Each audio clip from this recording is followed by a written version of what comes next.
I was a Teach for America Corps member, so I actually taught in the US, in Washington, DC. I taught 7th and 8th grade science in DC for 2 years. Did not think I ever wanted to be a teacher. I mean, when I first joined, I was supposed to go to medical school, turned down that offer about 2 months before, and decided to join Teach for America and said go teach about 120 7th and 8th grade kids.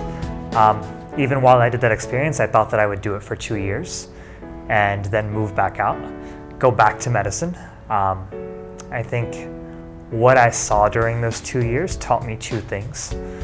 One is that the work that we do is incredibly tough and the crisis that we're up against is daunting.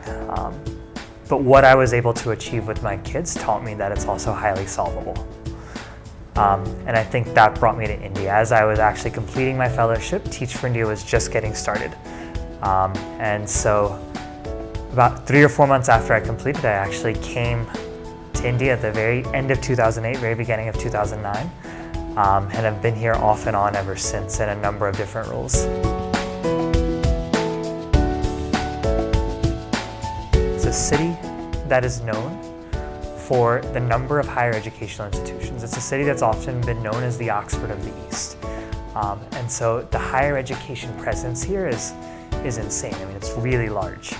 But the unfortunate reality is where we are today is so far removed from that original vision and so far removed from people's perception of the city.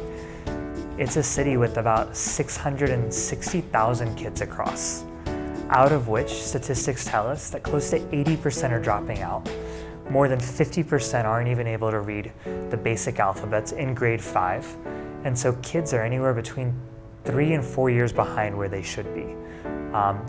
Even the kids in our classrooms, whenever we start with kids in 2nd grade, I mean, kids are not able to read or comprehend the most basic of words, of letters. And so when we start with our kids, it's almost like we're starting from scratch.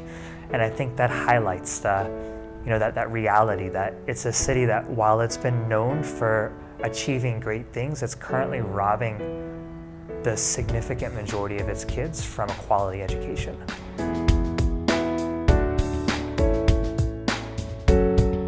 Pune is actually one of Teach for India's 2 flagship sites. We started here in 2009, and we've been here ever since. And what that means is that we actually are the only city where we have kids everywhere from grade 1 until grade 10. And so we have a really diverse set of placements all across the city. And our oldest kids are actually going to be entering grade 10 this coming up year right now, which is really exciting for us, but it's also a lot of pressure over this next year because this is one of our biggest proof points in the city.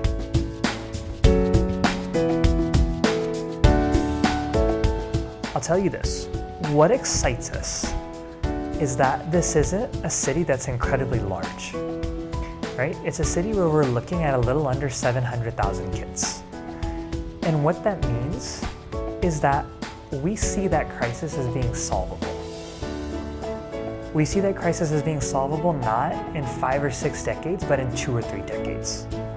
But I can also tell you this, the only way we're gonna solve this thing is if we get the best and brightest people we can find working from within the system. And I think that's a reason to be a part of it.